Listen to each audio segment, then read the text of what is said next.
My name is Georgina.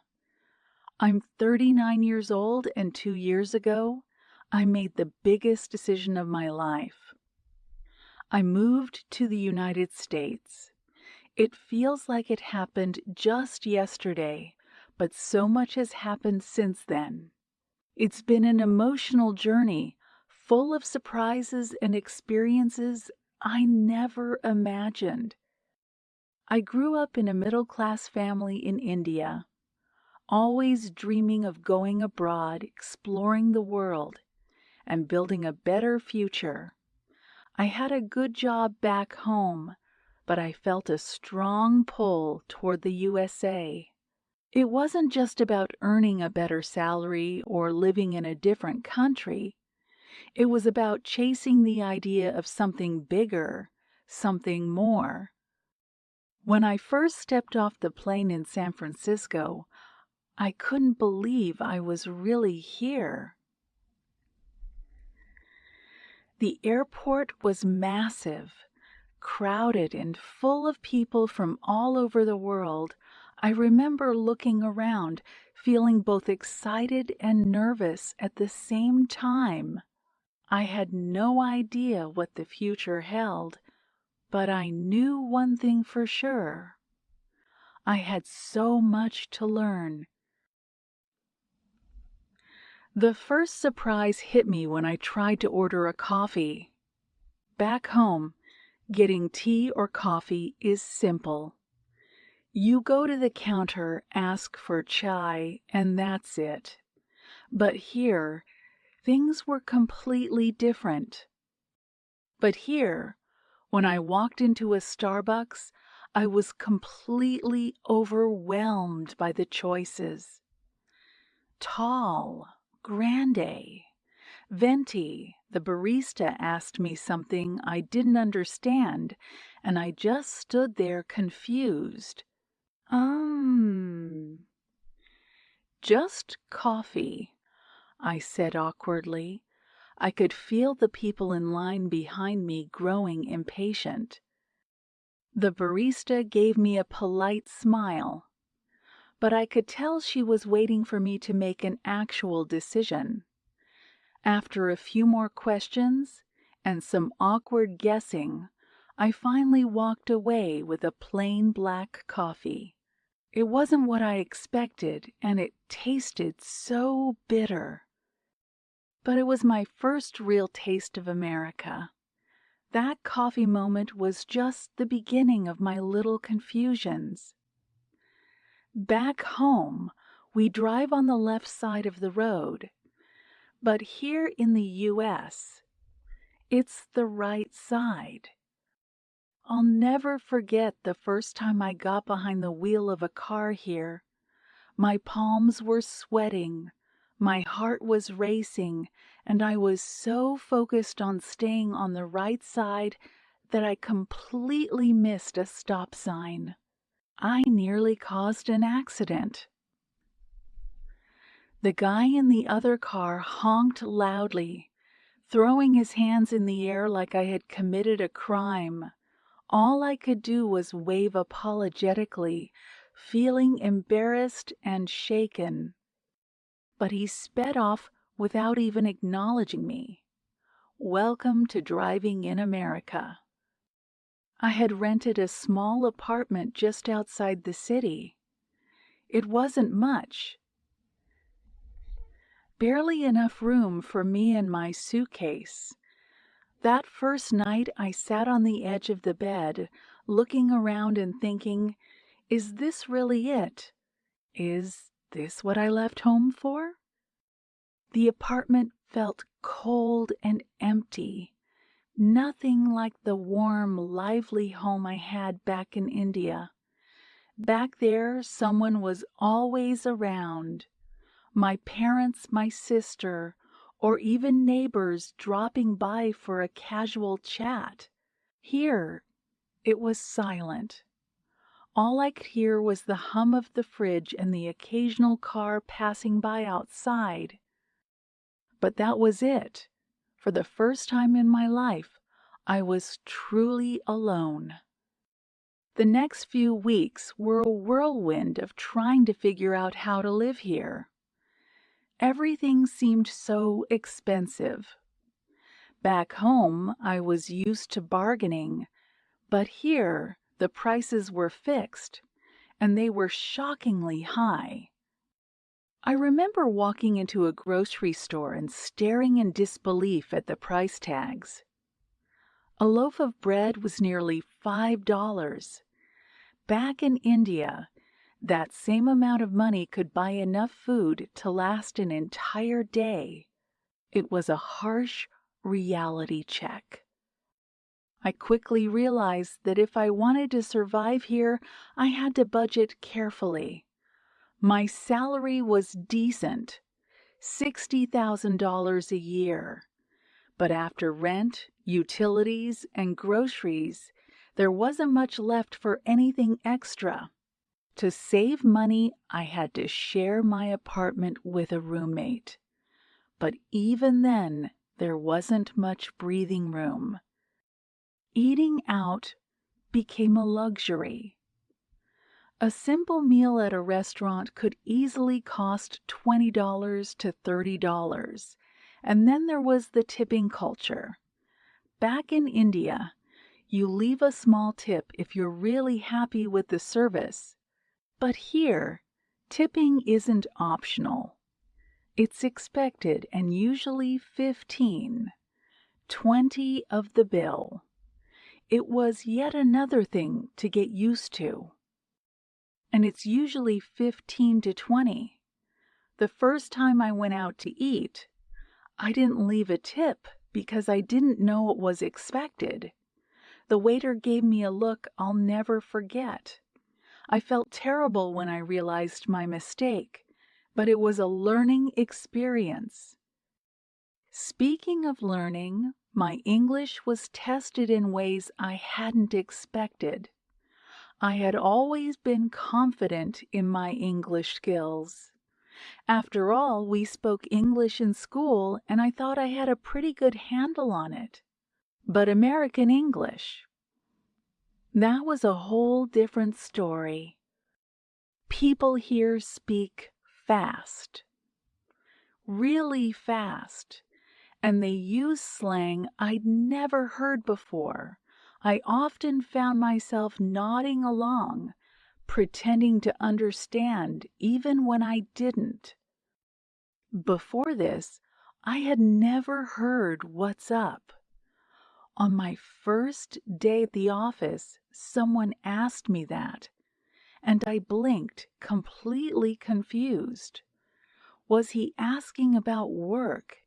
Did he want to know if something was wrong? I had no idea. So I just smiled and nodded. That quickly became my go-to response whenever I didn't understand something.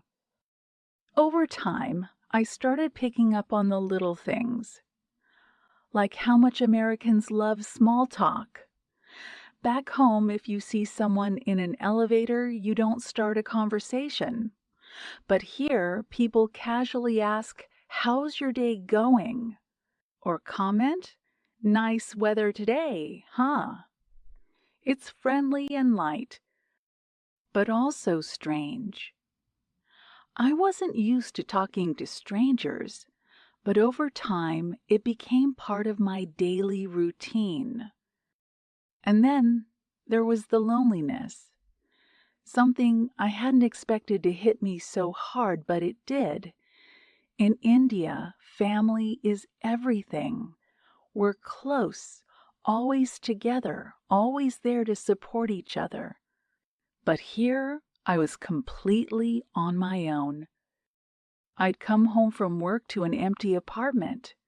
No mom waiting with a warm meal, no dad asking how my day went. Just me and four quiet walls. I'd call home, of course, and my parents were proud of me for what I was doing, but it wasn't the same. The warmth and connection I was used to felt so far away. But I could hear the concern in their voices whenever we talked. They'd always ask, "Are you eating well? Are you okay?" And I'd say yes, but deep down I wasn't so sure. There were days when I questioned my decision. Was this really what I wanted? To be thousands of miles away from home, struggling to make ends meet, learning a new culture, and trying to fit in? It wasn't easy. But every time I thought about giving up, I reminded myself why I came here in the first place: for a better life, for new opportunities, and for a chance to prove myself. Those thoughts kept me going, even on the hardest days. Things started to change when I made my first friend, Jack. He worked in the same office as me, and one day he invited me to lunch. At first, I was hesitant. Back home, you don't usually go out with people you barely know. But I decided to go, and it turned out to be one of the best decisions I made. Jack introduced me to other people, helped me understand the American way of life, and even taught me some slang. He made me feel less like an outsider and more like I belonged. As time went on, I started to find my rhythm. I learned how to navigate the city, how to budget my money, and how to cook my own meals. I even started to enjoy the little things, like walking through the park or grabbing a coffee on a lazy Sunday morning. Of course, there were still tough days. Days when I missed home so much it hurt, but slowly I was building a new life here. One of the most surprising things I noticed about Americans was how much they love their dogs. Everywhere I went, people were walking their dogs, playing with them in parks, and even bringing them to cafes. At first, it felt like there were more dogs than kids. I didn't understand it at first, but after seeing how much joy these pets brought to their owners, I started to get it. Dogs here are like family. People treat them with so much care and affection. It was heartwarming, and it even made me think about getting a dog of my own one day. As time passed, life in the U.S. started to feel a little more familiar. I had settled into my job, and Jack had become a good friend. But amidst the busy workdays and the constant adjusting to life here, something unexpected happened. I met her. Her name was Amanda. She worked in a different department at my office, and we first met during a team-building event. At first, it was nothing more than friendly smiles in the hallway and casual small talk about work. But soon, things started to change. Amanda was everything I admired: smart, funny, and full of energy. She had this amazing way of making every situation feel lighter, and before I knew it, I found myself thinking about her all the time. We started going out for coffee after work, and those small moments with her quickly became the highlights of my day. She was the first person in the U.S. who made me feel completely comfortable, like I didn't have to try so hard to fit in. With her, I could just be myself. Georgina. One weekend, Amanda invited me to her family's home for a barbecue. Now, if there's one thing Americans love almost as much as their dogs, it's a good barbecue. I had no idea what to expect, but I quickly learned that these gatherings are a serious tradition. Her dad had this massive grill in the backyard, flipping burgers and ribs like a pro. I tried to help, but when I burned a few hot dogs, Amanda's dad laughed and gently guided me away from the grill. "Why don't you leave the cooking to us and enjoy this sunshine, Georgina?" he said. That day was full of laughter, and for the first time since leaving home, I felt a real sense of belonging. After that, Amanda and I started seeing each other more often. It was my first real relationship in the U.S., and for a while things were great, but then they weren't. You see, Amanda and I came from completely different worlds. I was still adjusting to life in America, trying to balance my roots with the new culture I was learning. Amanda, on the other hand, had grown up here. She didn't fully understand the weight of my family's expectations or the guilt I sometimes felt for leaving them behind. At first, our differences only caused small disagreements. Things like how often I called my parents or why I couldn't just fly back to India whenever I wanted. But over time, those little arguments grew into something bigger. One night, after a long week at work, we were sitting in my apartment when Amanda suddenly said, "Georgina, do you ever feel like we're just too different?" Her words hit me like a punch. I didn't see it coming. I thought we were doing fine, but Amanda felt like she couldn't fully connect with parts of my life. Especially the part that still held on to home. We tried to work through it, but it became clear that no matter how much we cared for each other, we were heading in different directions. The breakup was hard. There were nights when I lay in bed staring at the ceiling, wondering if I had made a mistake coming here. I missed her. I missed how she made me laugh, how she could turn a stressful day into something manageable. I even missed the little things, like how she'd always steal fries off my plate when we went out to eat. For a long time, I couldn't stop thinking about her. I replayed our last conversation over and over, asking myself if there was something I could have said or done differently. But as much as I missed her, I came to understand that some things just aren't meant to be. Life has a way of teaching us that sometimes we have to let go of people. Not because we don't love them, but because we don't love them, but because staying together would hold us back from becoming who we're meant to be. So, I focused on healing. Jack, being the good friend he was, would drag me out of my apartment whenever he saw I was stuck in my head. "You need to live a little, Georgina," he'd say, practically pushing me out the door to grab a beer or watch a game at the bar.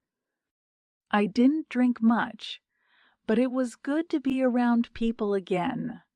Laughing at silly jokes and forgetting my worries for a little while felt like a step forward. One night, after a couple of drinks, Jack and I were walking home one night when he started imitating my Indian accent in the most over-the-top way. "Oh, Georgina, please tell me how to make the best curry," he said in a ridiculously exaggerated voice. I couldn't help it. I burst out laughing. I laughed so hard I nearly tripped over the sidewalk. It felt so good to laugh again.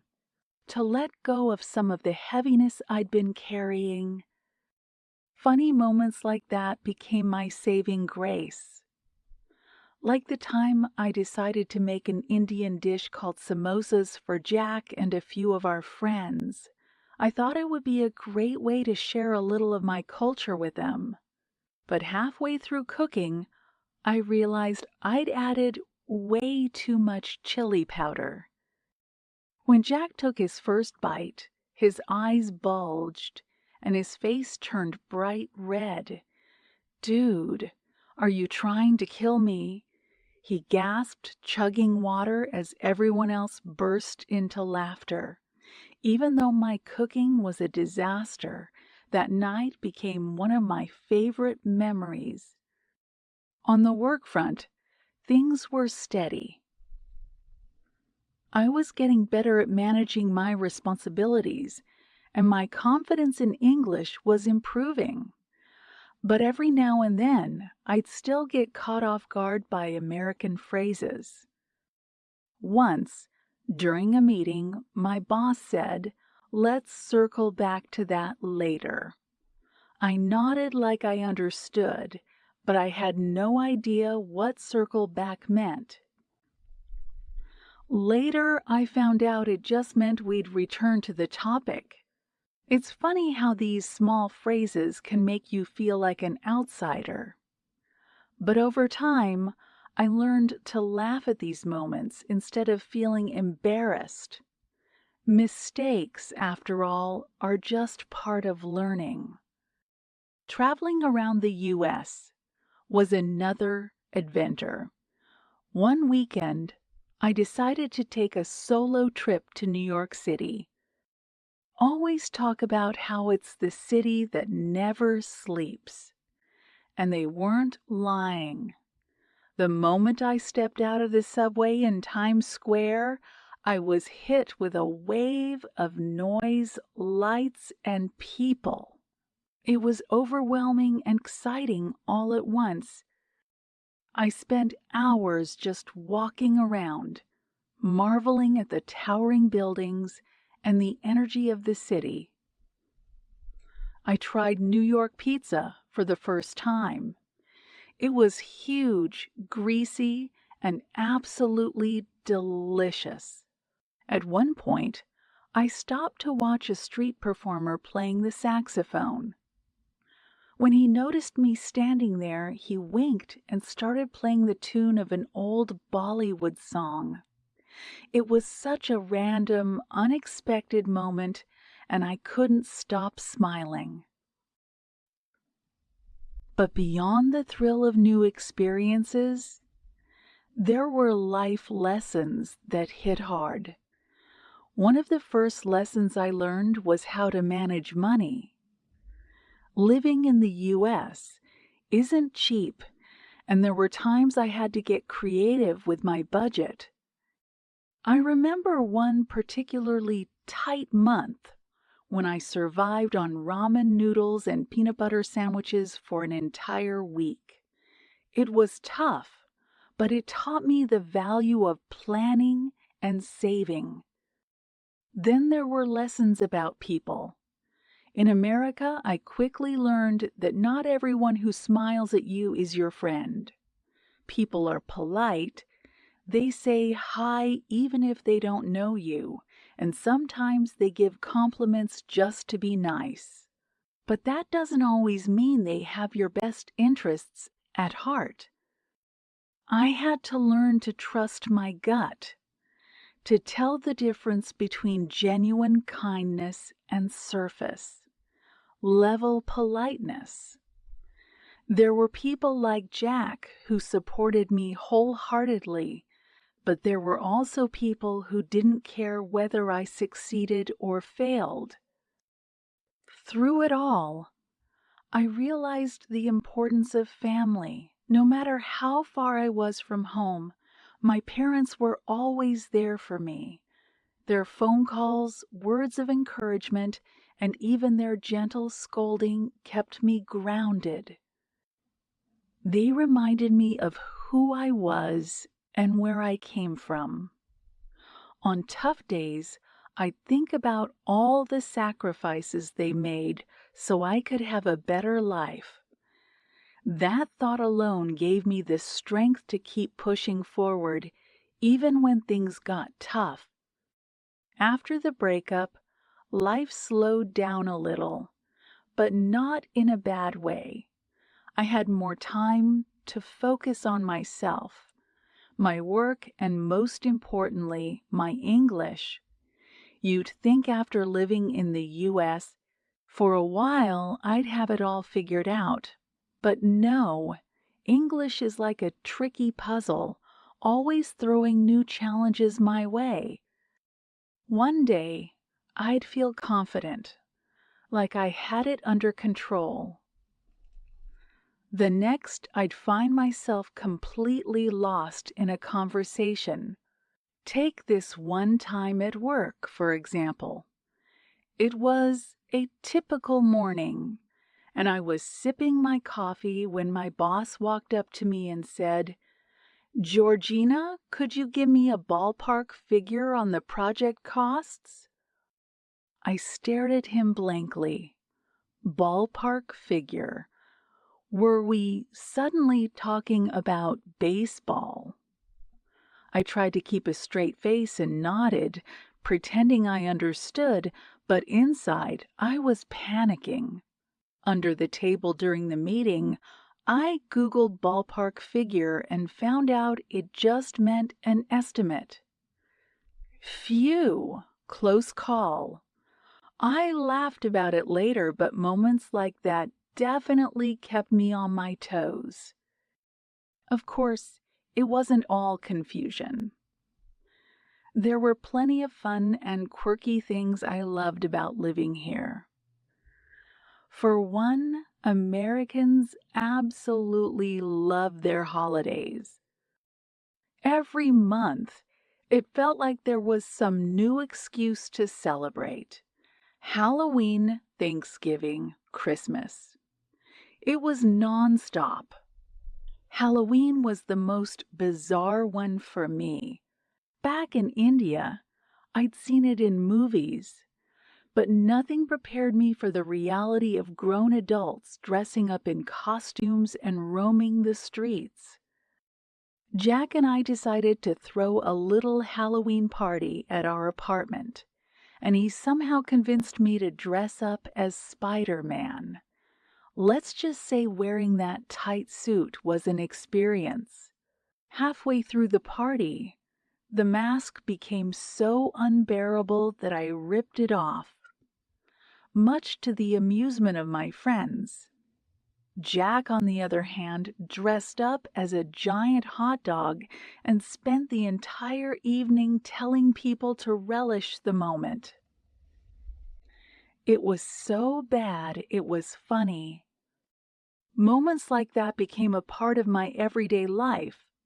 Once, I went through a drive-through for the first time.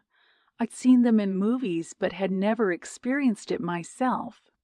I was so nervous about getting the order right that when the lady asked, "Do you want fries with that?" I panicked and blurted out, "No, I'll just take the ketchup."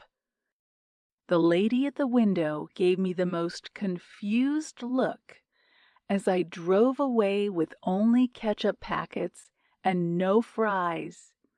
I laughed all the way home, realizing how ridiculous I must have sounded.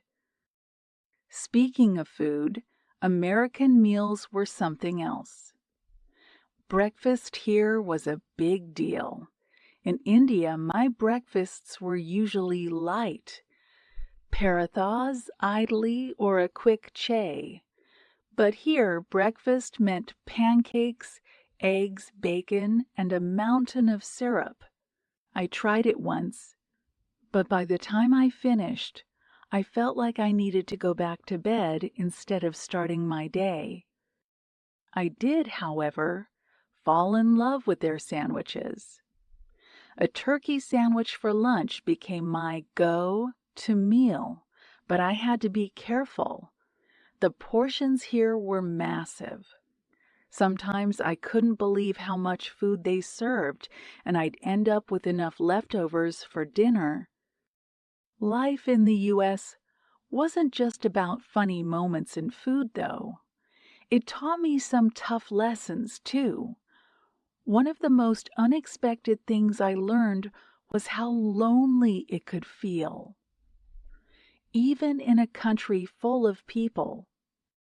You'd think with all the friendliness, people saying hi on the street, neighbors waving, colleagues asking how your weekend was, I'd never feel alone. But sometimes those polite greetings didn't go beyond that. They were just that. Greetings. It wasn't the deep connection I craved. There were nights when I'd come back to my apartment, sit on the couch, and feel this overwhelming wave of homesickness. I'd call my parents, sometimes just to hear their voices, and it helped. But other times, I just had to sit with that feeling and remind myself that this was all part of the journey. One thing that helped pull me out of those lonely moments was a dog. Not my dog, unfortunately, but Jack's dog, a golden retriever named Max. Max was this big, fluffy ball of joy who acted like he owned the place. Jack traveled a lot for work, and whenever he was away, Max stayed with me. I never thought of myself as a dog person, but Max had this magical way of lifting my spirits. He'd plop down next to me on the couch, rest his head on my lap, and stare at me with those big puppy dog eyes. It was like he knew when I needed some comfort. Sometimes I'd talk to Max like he was my therapist. "Max, you won't believe the kind of day I had," I'd say, and he'd just sit there wagging his tail like he understood every word. It's funny how much comfort a dog can bring, and I finally understood why there seemed to be more dogs than kids here. People found so much joy in them. And honestly, so did I. Then came one of the biggest learning curves of my life. Dating. After Amanda, I didn't think I'd dive into the dating world so soon. But life had other plans. I decided to try this thing called online dating. Everyone was talking about apps like Tinder and Bumble, so I thought, why not? I created a profile, uploaded a decent picture, and within a few hours I got my first match. Her name was Sarah. She was cute, blonde, blue eyes with a great smile. We messaged back and forth for a while, and she seemed cool, so we decided to meet up for coffee. The day of the date, I was nervous. I'd heard horror stories about online dates going wrong, but Sarah seemed normal enough. We met at a cozy little coffee shop, and I ordered my usual black coffee, no sugar. Sarah, on the other hand, ordered some complicated drink with extra foam, caramel drizzle, and a shot of who knows what. At first, the conversation was fine. We chatted about work and hobbies, but halfway through, I realized we didn't have much in common. She started talking about some reality TV show I'd never heard of, and I tried to follow along, but it felt like she was speaking a different language. Then came the awkward silence. You know, the kind. The one where both of you are searching desperately for something to say, but come up empty. We both just sat there, sipping our drinks, and I knew this date wasn't going anywhere. I tried to break the tension with a joke, but it fell flat. By the end of the date, we both knew it wasn't going anywhere. We said our goodbyes, and I walked home laughing at how awkward the whole thing had been. That was the first and last time I saw Sarah. Dating in the U.S. was a roller coaster, full of awkward moments, but also some sweet ones. I went on a few more dates, some better than others. What I learned, though, was that relationships here were very different from back home. In India, relationships often involve family right from the start. Here, it felt more casual, more about finding a connection without the pressure of commitment right away. It was a different approach, and it took some getting used to. But amidst all the dating disasters and awkward moments, I was growing. My English was improving. I was becoming more confident, and I was learning to appreciate the little things about living in the U.S. I loved how people here found joy in the simplest things. Spending a sunny afternoon at the park, grabbing ice cream on a hot day, or just sitting by a lake and enjoying the quiet. In some ways, life here moved at a slower pace, and it taught me to slow down, too. I started to make peace with the things I couldn't change.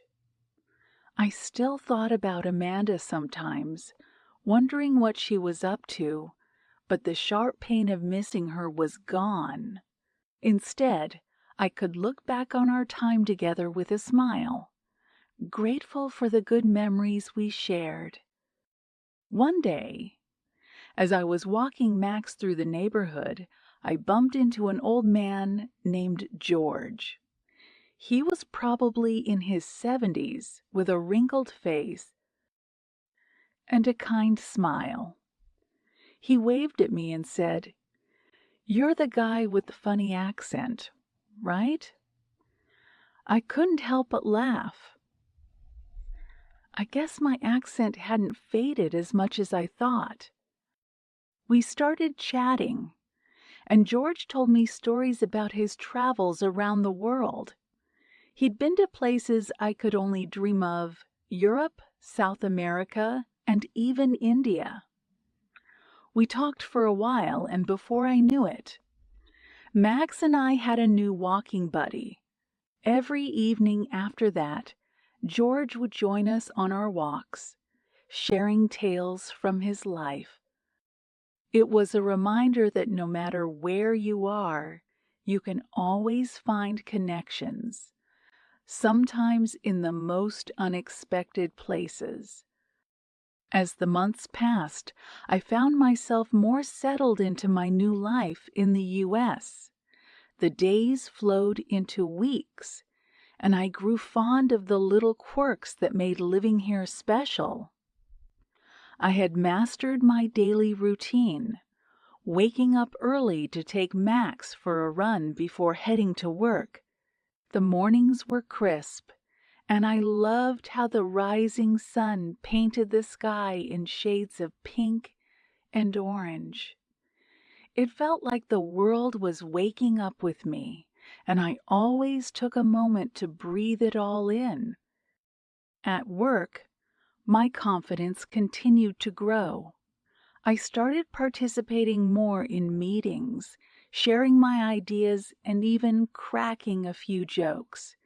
Though they didn't always land, my colleagues had grown accustomed to my sense of humor, and I often caught them chuckling at my accent or the occasional mispronunciation. "Georgina, you need to start a podcast," one of my coworkers joked during lunch. It made me smile, realizing how far I'd come. From feeling like a complete outsider to finding my place and even making people laugh. It felt like I was finally at home. One day, I laughed at the podcast joke, but secretly thought maybe one day. My friendship with Jack deepened too. He had become like family to me. One weekend, we decided to take a road trip to the Grand Canyon. It was a spontaneous decision. We both needed an escape from the city. We loaded up the car with snacks, music, and Max, and off we went. The drive was filled with laughter and playlists that ranged from classic rock to Bollywood hits. I made Jack listen to my favorite songs, and he pretended to enjoy them, making exaggerated faces when I sang along. When we finally arrived at the Grand Canyon, I was stunned. Its sheer size and beauty took my breath away. It felt like a scene straight out of a movie, with the sun casting golden hues over the red rocks. We hiked along the trails, snapping pictures and soaking in the incredible views.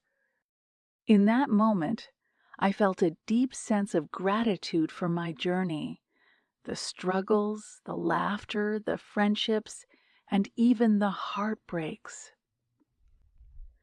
They had all led me to this beautiful place. As we stood at the edge of the canyon, I took a deep breath, feeling the wind on my face.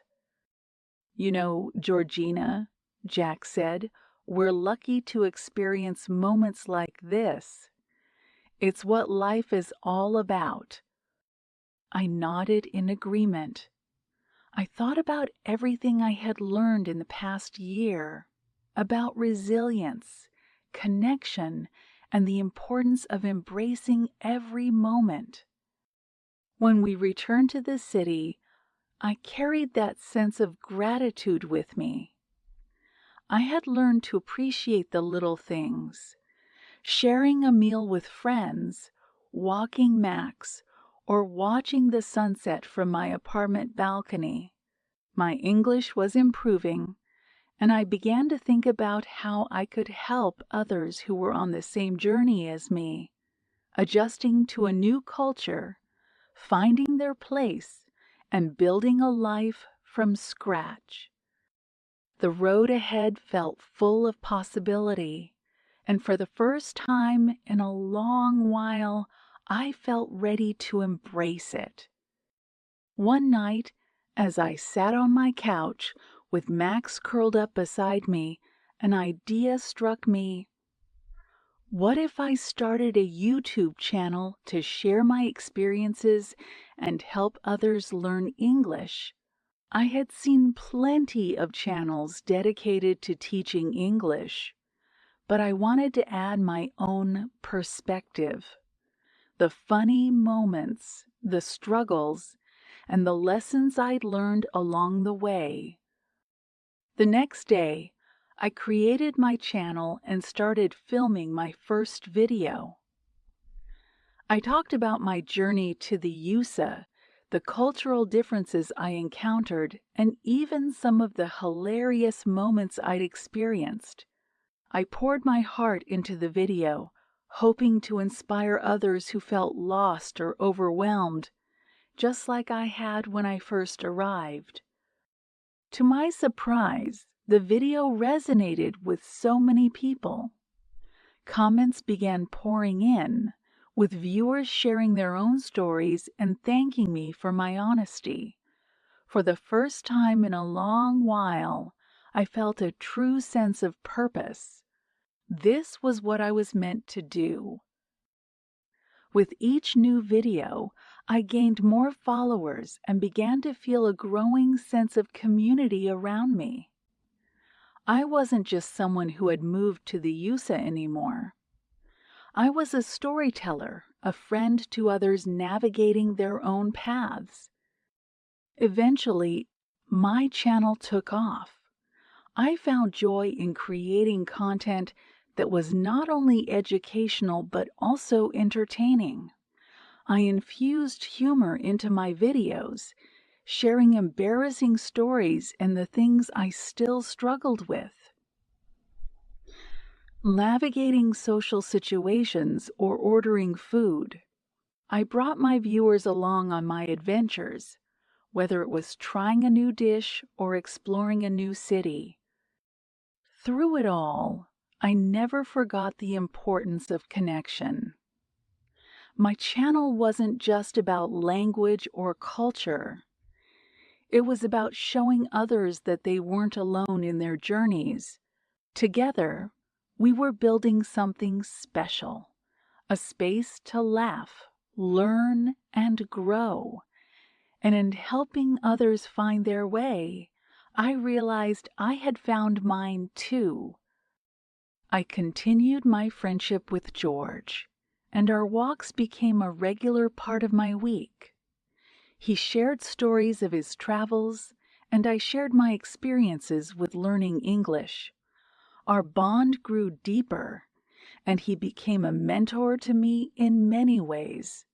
George taught me about life and its adventures, the value of sharing stories, and how every experience, good or bad, shapes who we are.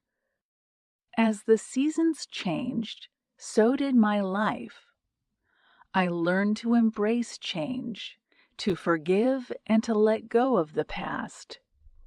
I still thought about Amanda occasionally, but instead of sadness, I felt a sense of closure.